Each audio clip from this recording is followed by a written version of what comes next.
Hello, gorgeous cats. Rosie Glow here. For those of you who are new to me, I channel Divine Grace, which allows us to let go easily of what no longer serves us through the power of revelation. So this is an invitation to subscribe to Grace, my friends. If you are on a manifesting journey, if you are awakening as a star seed on this earth, if you are choosing to be a conscious co-creator of your reality, then this is the right place to be. And I would love to just share with you little bits that are going to support you on your journey. I also want to invite you to join me through my website, rosieglow.com, and sign up for the free Star Salutation Prosperity Practice, because that is designed to support you to clear blocks through money, love, vibrant health, everything you possibly want. What I wanted to talk about today was Beltaine or Beltaine, May Day.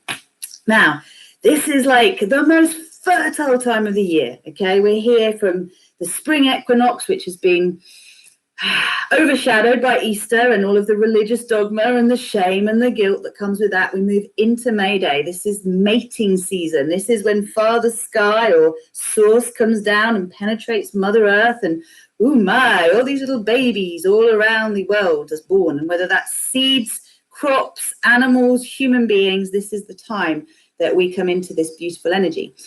Anyone who does coaching work with me knows that I talk about how sexual energy, creative energy, and fertile energy are all one and the same.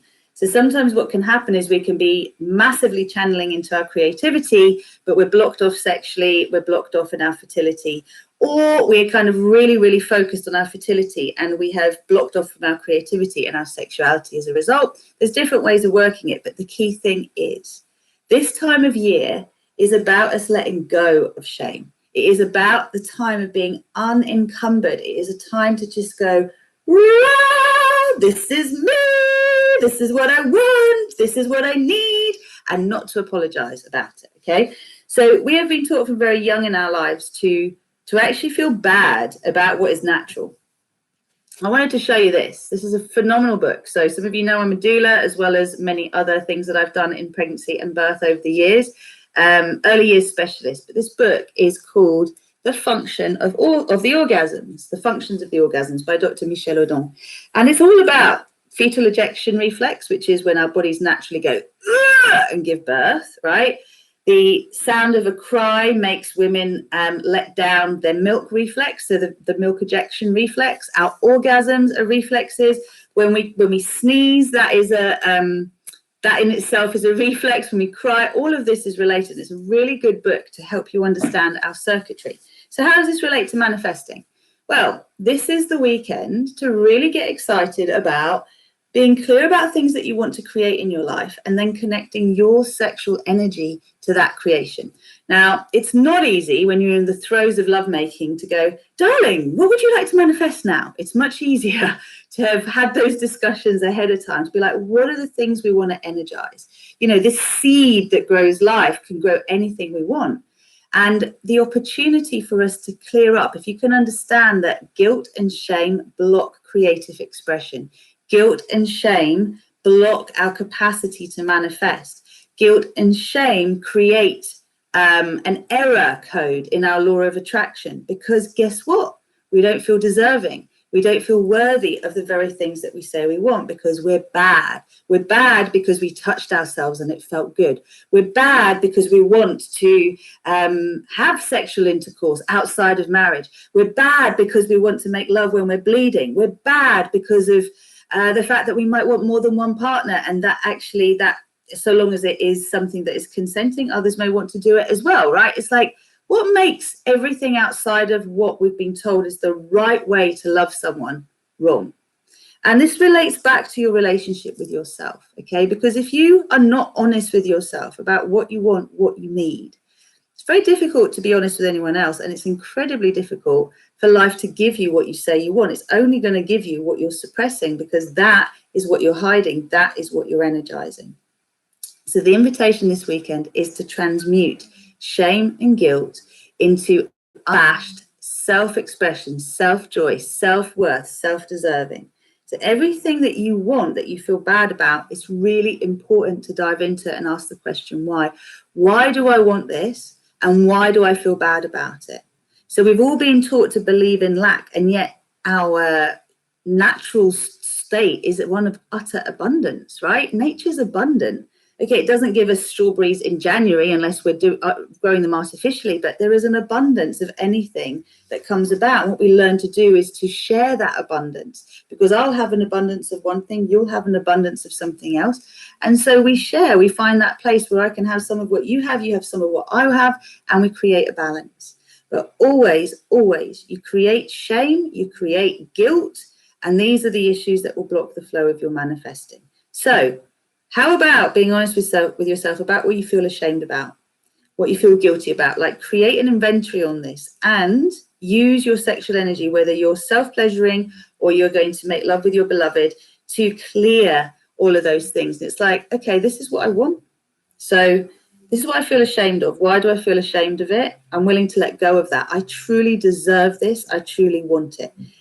Now, there is a caveat that comes with this, which is if you want to take someone else's free will away, or you want something that belongs to someone else, or someone that belongs with someone else, then there is going to be an internal radar that kicks in that says it's not so good to want to take what is someone else's, right? Or who is someone else's. So we want to be very aware of our motives. I always say to people, when you're setting intentions, ask the question, what do I want and why do I want it?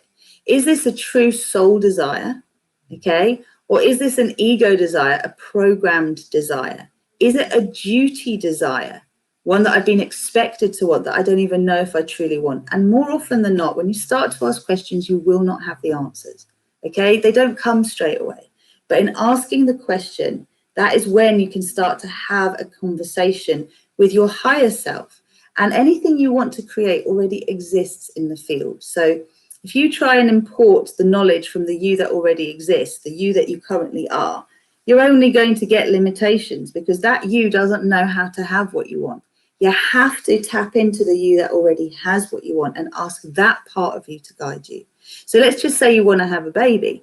Well, there's a part of you, there's a you that already has a baby, right? So the you that already has a baby, however this baby came about, whether it's through your womb, whether it's through someone else's eggs, whether it was through surrogacy, whether it was through adoption, fostering, this you has this baby, right? Has the experience of being the mother. That's the you that you want to guide you, right? And it's very important, because when we want to receive something new, we have to let go of something old in order to receive. Think of your breath. You know, you can't keep breathing in. You have to breathe out in order to breathe in. So everything has this flow, and our body circuitry is designed for us to be able to utilize the pleasure of orgasm, the pleasure of sexual delight, to magnify what we want to radiate in the world and therefore attract. So you can imagine how and why this has been where we have been most shut down. Feel guilty about your desires, feel bad about wanting to be in union, feel bad about wanting to explore your sexuality. And we've taken this into fertility now. We've taken it into the world of birth, where instead of a very natural, if you think about what helps the labor to go well, it's the hormone oxytocin. It's the same hormone that allows us to have orgasms. And we've more or less taken oxytocin out of birth. In a medicalized environment, there is no oxytocin. It's a clinical environment. You go get the job done. You're not going to connect to what it feels like to be loved, to be held, to be safe. No one's going to come and massage your boobs for you in order to get, your cervix to dilate and open up. You're not going to be encouraged to smooch with your partner and just get all sexy. People are scared of all of this. They're shut down from it, right? And yet this is exactly the energy that helps us to be prolific in the creation of life, the creation of our intentions. So take this on board. And whether you are on your own and you'd like to be in sacred union, or you are in a relationship and you would like to upgrade that relationship, remember that any desire that you have, any longing you have, wants to be met, okay? It wants to be met. So how can you meet yourself there? What would it feel like? What would it look like for you to be able to express yourself the way you want to? And I know, for one, and I'm just going to speak really openly about this, that often people have a problem with what they fantasize about. People often will not admit that, we know we have addiction to porn, we know we have addiction to sexual toys, for example, and so it's really difficult to orgasm for some people unless they've got overstimulation going on. And again, this is just a result of our conditioning these days. It's the programming we've received. It's not our natural state. But ultimately, if you can allow yourself not to censor you, if you can allow yourself to observe where your mind goes for you to get off, where your mind goes for you to feel aroused, to be able to release, then you will know that if there are things there that don't make you feel good about yourself, if there are things there that you judge as wrong, then it's very important that those are loved up. And, you know, I just want to say, I know there are lots of tools out there and there are lots of people doing wonderful work. What I do is I teach people to consciously co-create their reality, to bring all of this awareness into their co-creation so that we can truly let go of guilt, blame, and shame. And boy, do we need this in the world today. Okay, there's a lot of finger pointing going on that is based on fear, it's based on narrative, it's based on projection, and it's based on lies. So really be aware of where we judge, where you project, where you condemn others, because all you're really doing is doing that to yourself.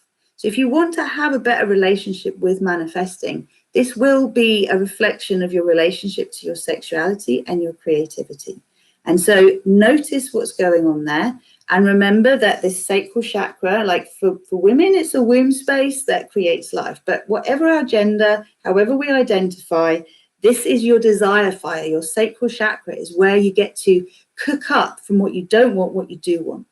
This is a time to allow yourself to bring all shadow to light, to recognize there's no need to suppress anything. What we reject will persist. So what we deny persists. What we resist, will persist.